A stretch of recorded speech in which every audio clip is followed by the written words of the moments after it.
Le Seigneur soit avec vous. Et avec votre esprit. Évangile de Jésus-Christ selon saint Luc. Gloire à toi, Seigneur. Il arriva que Jésus, en un certain lieu, était en prière. Quand il eut terminé, un de ses disciples lui demanda: Seigneur, apprends-nous à prier, comme Jean le Baptiste, lui aussi, l'a appris à ses disciples. Il leur répondit: quand vous priez, dites: Père, que ton nom soit sanctifié, que ton règne vienne. Donne-nous le pain dont nous avons besoin pour chaque jour. Pardonne nos péchés, car nous-mêmes, nous pardonnons aussi à tous ceux qui ont des torts envers nous. Et ne nous laisse pas entrer en tentation.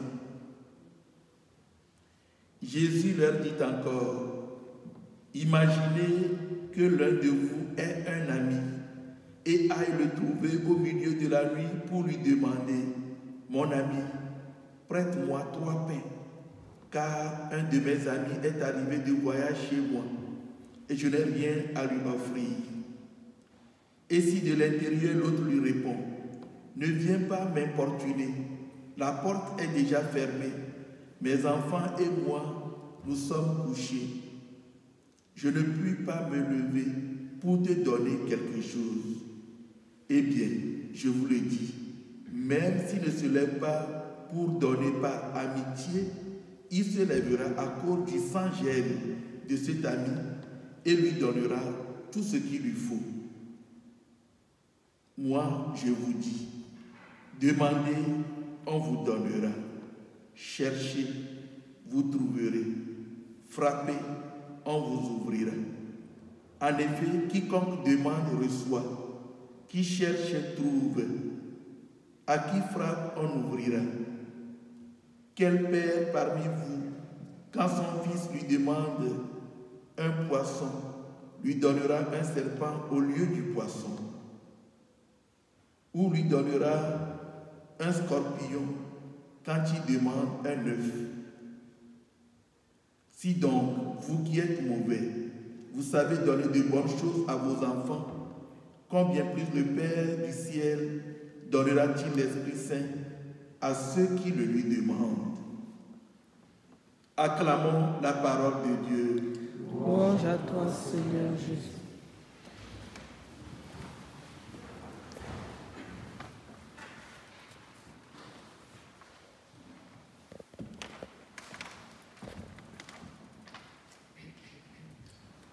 Demandez, on vous donnera.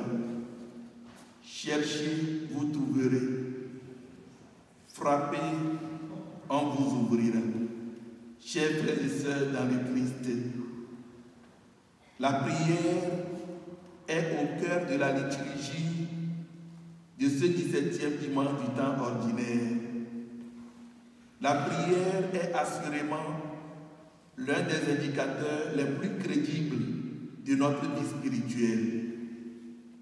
Elle révèle le degré de maturité de notre foi, tout autant que la qualité de la relation qui nous lie à Dieu notre Père. La première lecture nous présente Abraham dans une attitude de prière en intercédant pour Sodome et Gomorrhe, dont les habitants se sont pervertis. Je dis souvent qu'il faut parcourir la Bible comme si on lisait un roman, mais tout en marquant les passages qui nous touchent. Quand on était petit, au petit séminaire, à l'âge de 10 ans, 11 ans, on faisait cet exercice de lire la Bible du début jusqu'à la fin. Et là où j'étais formateur au séminaire propédeutique, on invitait les étudiants à lire toute la Bible et relever les passages qui marquent. L'histoire de Sodome et Gomorrhe fut l'une de ces histoires qui nous ont beaucoup marqués. Il n'y a rien de nouveau sous le soleil. Aujourd'hui, cette histoire interpelle notre monde. Il faut relire ces passages-là. Avec confiance et persévérance, Abraham entre en dialogue avec ces trois visiteurs qui étaient trois anges. En passant de 50 justes, il arrive à 10. C'est comme il démarchait. Il discutait comme on dispute un prix d'achat. Si tu trouves 50, la question était, est-ce que tu peux faire mourir à la fois des justes et des méchants? 50, non. 45, jusqu'à 10. Ça veut dire, s'il descend encore, ce sera 5. Et après 2. Cependant, la prière est ce dialogue confiant avec Dieu. Les maîtres spirituels, les maîtres de la spiritualité chrétienne parlent d'un cœur à cœur avec Dieu. Dieu ne peut jamais confondre le juste avec les pécheurs. C'est pourquoi, sur la demande d'Abraham, Dieu va sauver Lot avec sa famille, le seul juste qui habitait la région de Sodome et Gomorrhe.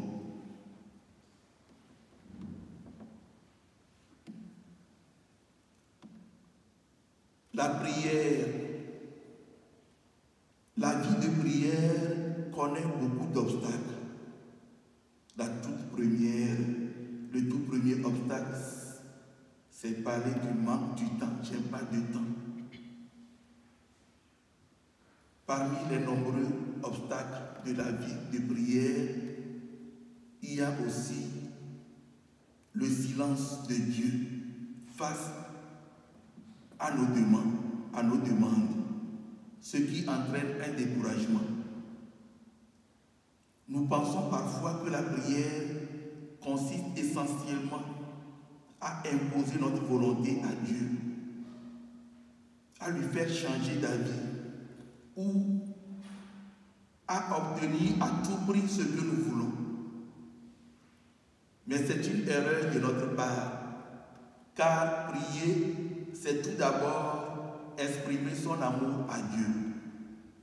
Aussi paradoxal que cela puisse paraître, le premier objectif de la prière n'est pas la satisfaction des besoins de l'homme, mais la gloire de Dieu.